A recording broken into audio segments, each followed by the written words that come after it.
Welcome to Page One, the show for writers with the reader in mind.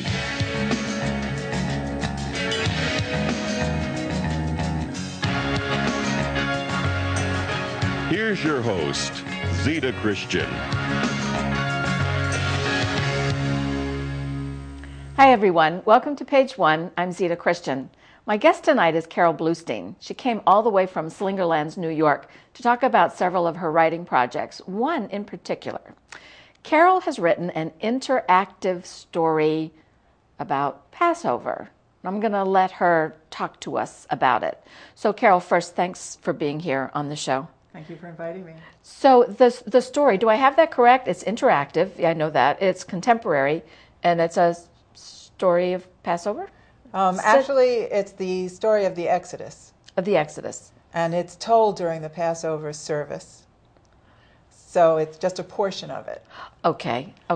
And it's also, it's not contemporary in content. It's the story that as told in the Old Testament, but it's got a contemporary presentation.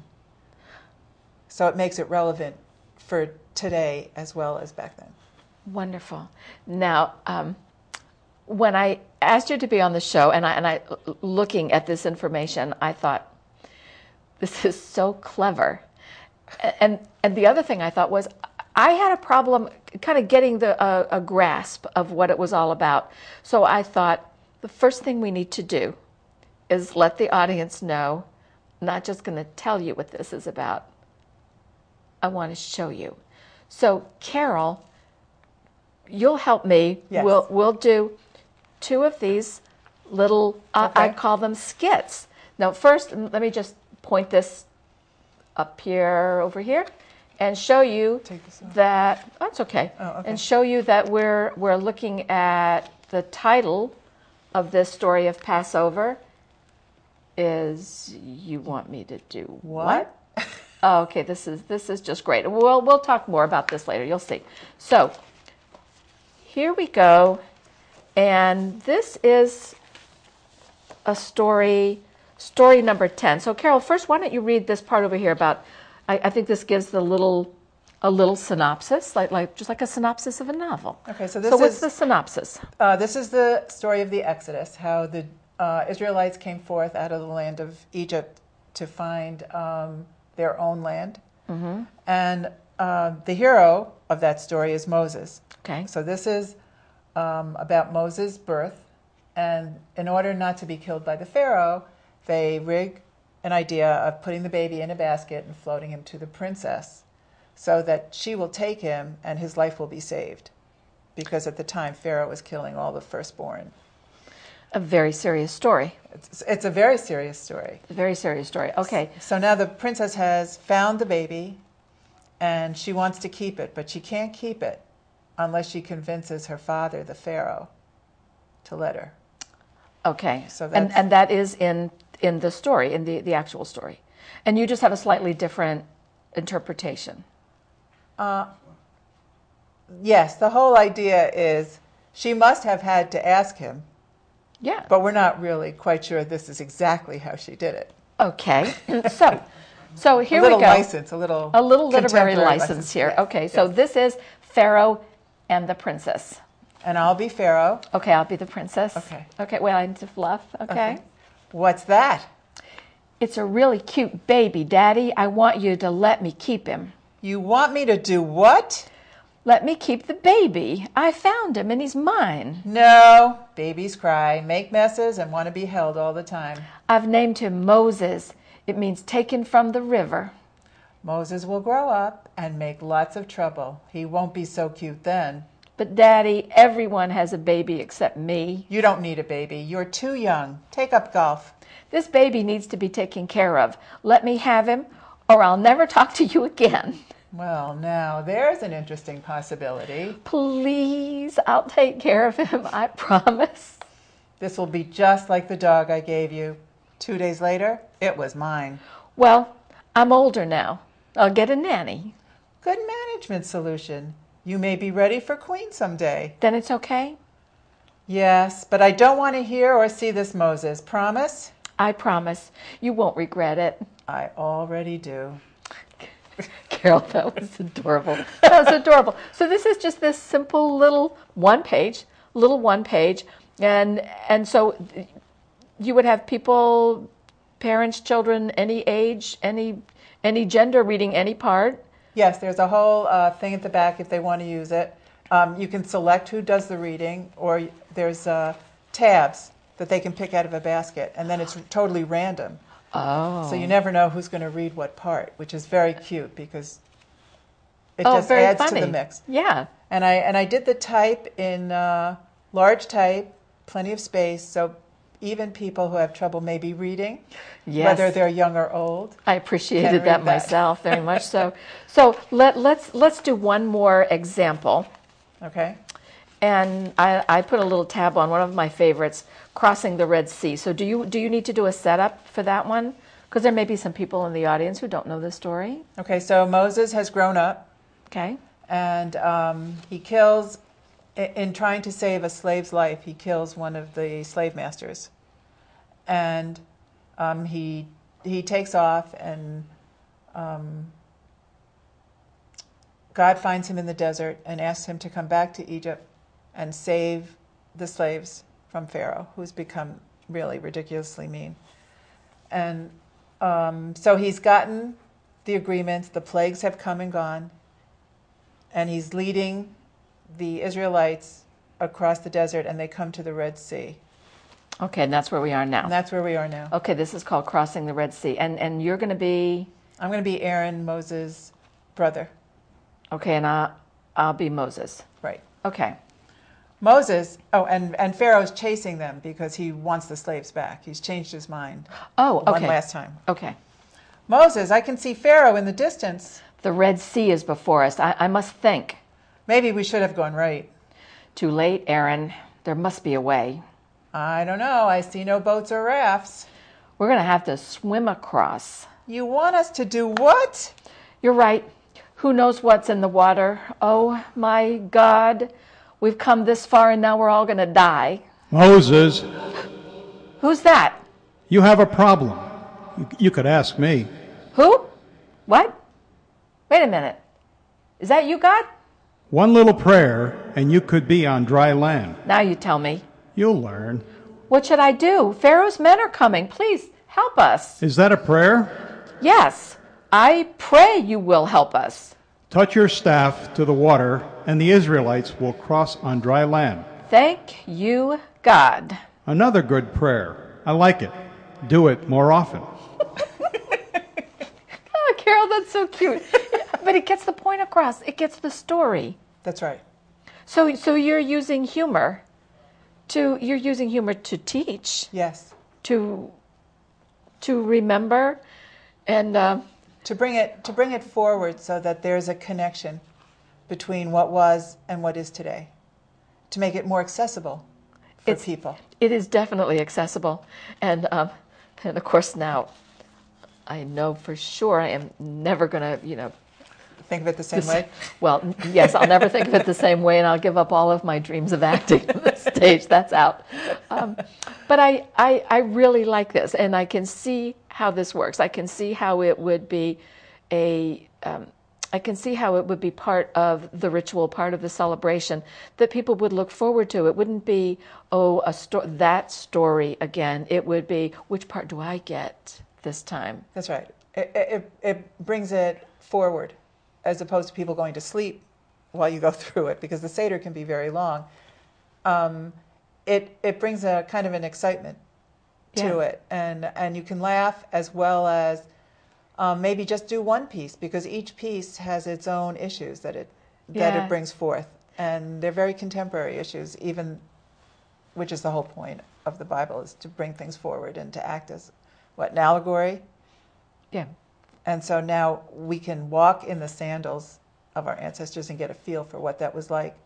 And today, our kids are being bullied in school. Yes. They're learning to stand up for each other and for themselves. And that's what Moses did, and that's what the Israelites did. And Pharaoh was the biggest bully of his time. And they dealt with him. So the little stories, the plays, the kids have fun, the parents, everybody enjoys it, and then you have the opportunity to have some conversation. Yes. You know, what's that all about, and do you encounter things like that in your own life today? Not do you, but where do you? That's right. And how do you deal with it? So you're bringing out this message. I saw a little quote on your website, and I wanted to ask you about it. You said on there that you wanted to bring out the underlying message in a modern presentation with a blend of truth, humor, and humanity. So let's talk about each one for a minute. About the truth. Well, you had just mentioned that you're not changing the story. No. You have maybe a little literary license about how it's interpreted, but you're not. Yeah, because we don't know exactly what they said to each other. Yeah. Well, I'm sure the princess said things exactly the way I did. I think she did too. Yes. Yeah, a little Southern. Of course. Southern Egypt. Southern Egyptian, exactly. And, well, it's funny. But that's okay. And you know what's really funny, though? I'm born and raised in the South, and I do find that when I'm in any kind of a position of stress, that accent just comes right back, right back. So what about humanity? Talk to me a little about the how having the families use this book, the connection with the humanity. I think that there isn't enough discussion at the table about what's going on in the world. And in my family, we're very lucky, and we're not facing hunger or human rights abuses at the moment. Mm-hmm. But it's in the news, and it's all over. There are families who have lost their jobs and find themselves with nothing. Yep. That it's a slave mentality. There's because you have to fight so hard to just get something to eat, and it's there are countries that put their people into that slave mentality as they try to take over and they take away human rights. And I think there's not a place where our kids hear it and discuss it often enough. And I think the story of the Exodus is an old story, but it's truths, that people must fight for themselves and must fight for what's right and must do the right thing is ever present. And this is a way, because when one of the things we didn't read is Moses tells the slaves that they're free. Pharaoh has let them go. And they don't want to go. Because their life is what they know. Who wants to take a chance on something out there? Desert's really big. But now they have this little place, and they live in a hovel, and they get their slice of bread, and that's what they know. So it talks about change. It's not just, hey, let's get up and go. We have to face the changes that are going to come in our lives, and we have to meet those changes and go forward. And take risks. I also think, too, that maybe in an indirect way, the humanity is brought out by the very clever little thing you have in the back with the tabs and the numbers, and people pick, from a bowl, I pick this, okay, now I'm going to be person number such and such in this particular play. And that could well turn out to be someone who maybe has bullied somebody in their life, or it could be someone who maybe has denied someone, or who has been abusive, or who has been frightened and afraid to take a risk, or who has wanted to be a leader but has felt fear, or any number of the issues and themes that come out in these stories. And role-playing, the synchronicity of things is brilliant. And then you can talk about it, but you can talk about it in a non-threatening way. Yes, yeah, like that one level removed. That's right. I have a friend who, that kind of thing. So tell me how the stories are organized. I mean, this isn't, you mentioned earlier, this is just one piece of the whole story, right? This is the story of how the Israelites got their name, which is the story of Jacob and his sons, and the coat of many colors, which is so funny. If we have time, we're going to do that. And Joseph winds his way to Egypt, So it's that story, and it goes up to the point where Moses leads the Israelites through the desert for 40 years and eventually gets to Mount Sinai and the Ten Commandments. And all these parts of the story, you have like a page, maybe a page and a half, not long. No, nothing's more than a page. Okay, because I didn't see each one of them, so they're all just the one page, very simple. And there's several with the 3 characters. There's two. Mm-hmm. I think it's brilliant, and it's not and it's I have to say they're as they came to me. So there isn't one story for every section because not everything came to me at the time. Very just interesting. kind of just poured out. Well, I find the title very interesting too.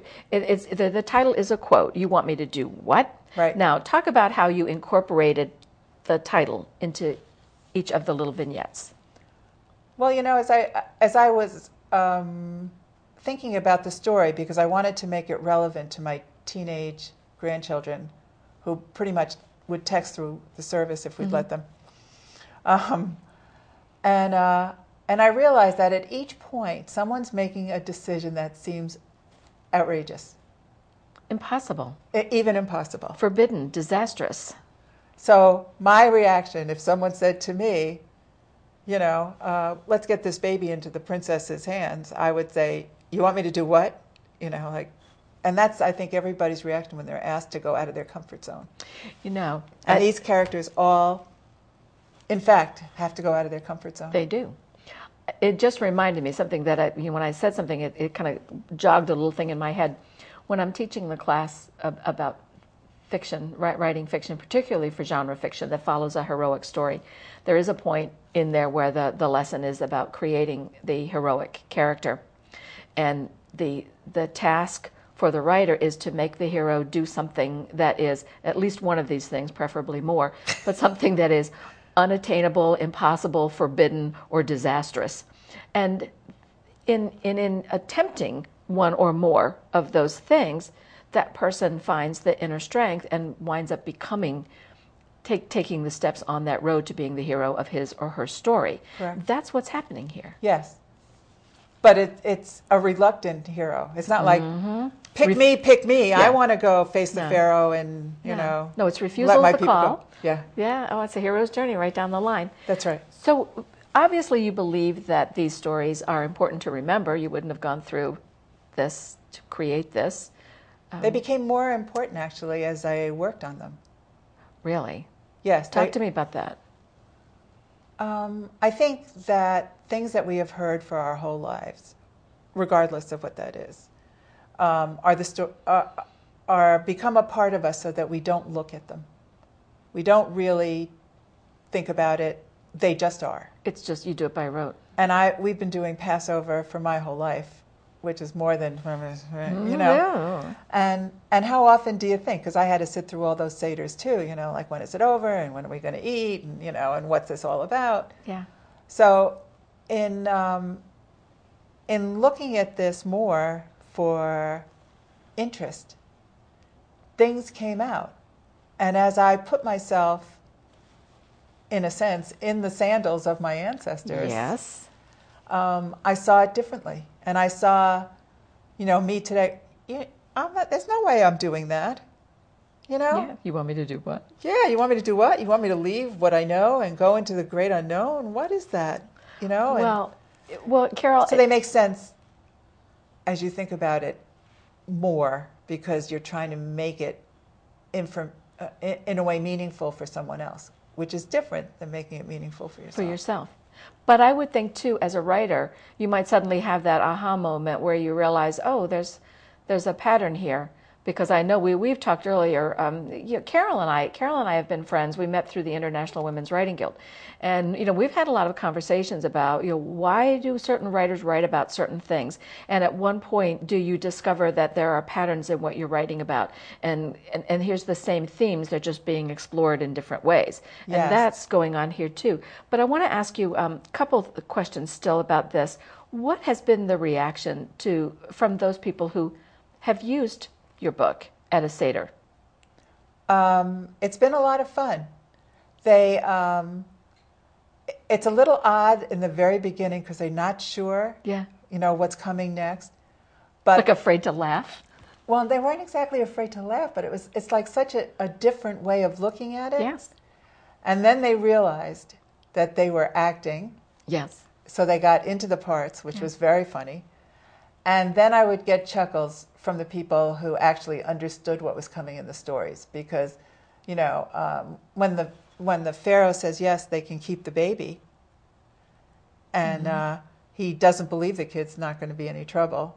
Right. And he said something like, regret it already. Yeah, there's some foreshadowing. Exactly. Yeah. So everyone who knows what's coming starts laughing. Of course.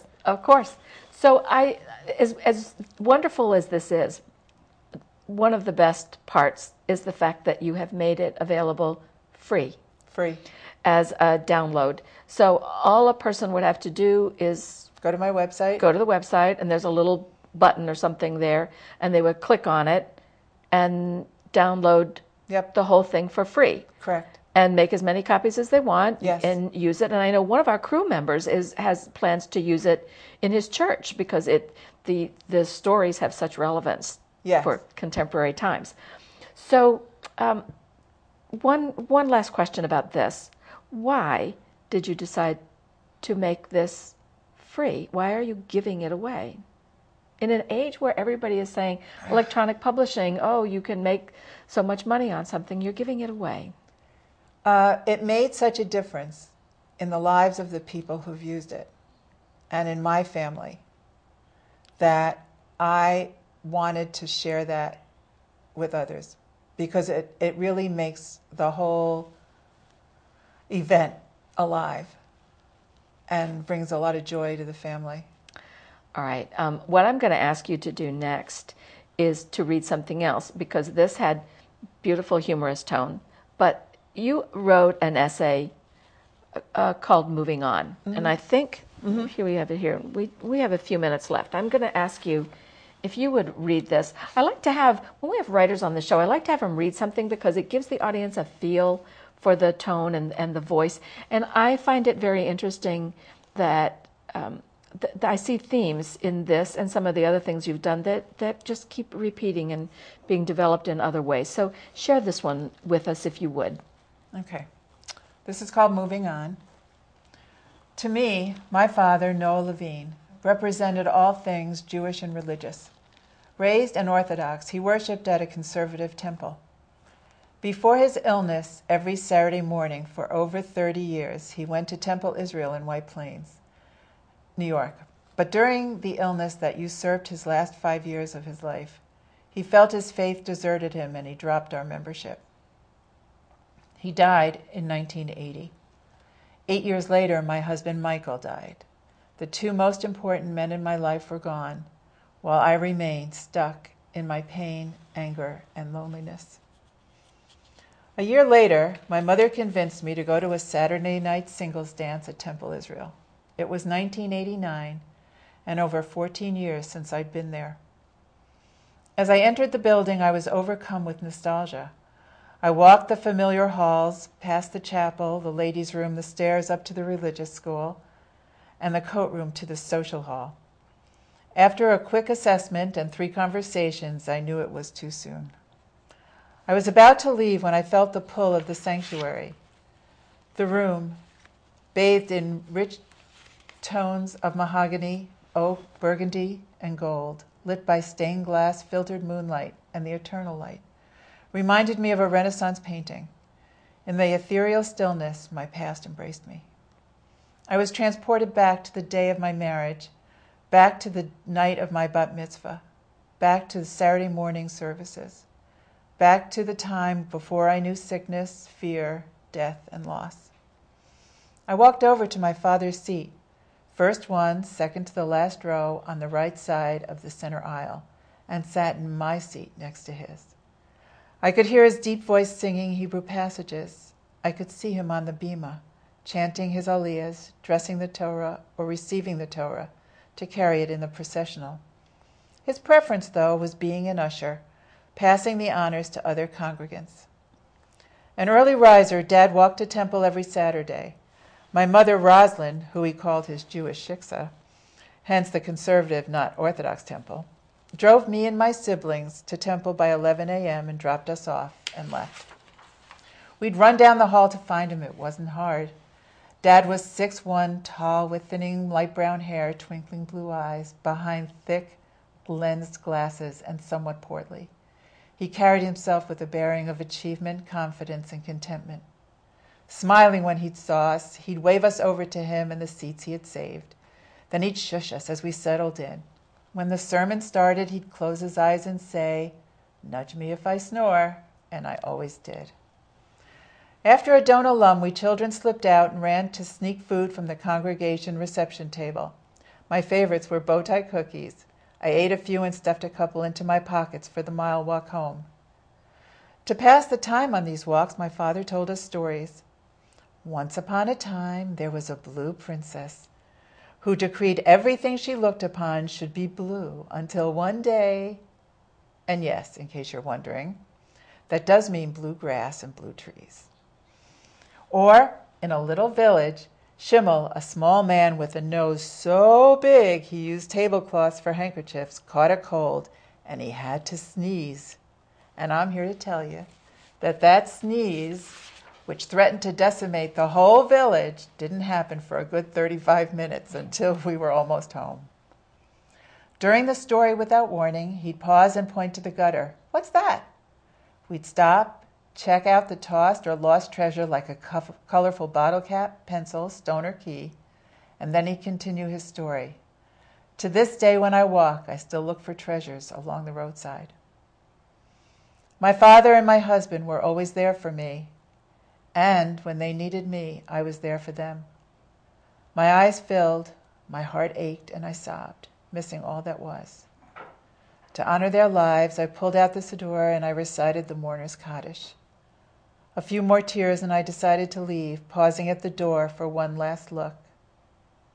In that moment, the air changed, my energy surged, and my mind focused. I can't tell you why or how, but in less than a millisecond, I knew it was time. I was ready. I was moving on. Carol, that is beautiful. And I'm getting the signal from the control room that we are out of time, and there's so much I wanted to ask you about that. One quick question. Was it hard to write? Yes, because I really did that, and I was really there. I'm going to let the audience know, because there were several more things we were going to talk about. You've also have a work of fiction. You have a number of other essays, all equally beautiful, on the website, and you can go there and read them. Carol, thanks very much for coming, for sharing the very poignant and the very intelligent and humorous, absolutely beautiful. My thanks also to you in the viewing audience and to my crew. I love to close with the words of Ursula Le Guin, who said, "There have been civilizations that did not use the wheel, but there have been no civilizations that did not tell stories. So find your story and find a way to tell it. But do join us again next time." Thank you.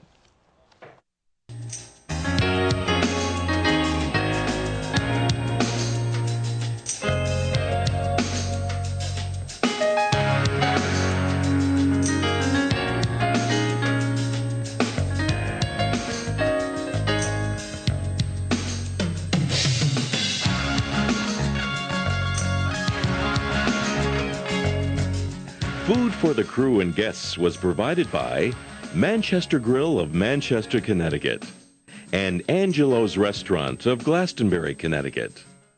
Be sure to send your writing questions and your comments on the book club selection to Zita at page 1, P.O. Box 1515, Manchester, Connecticut, 06045-1515, or send an email to Zita at page1tv.com.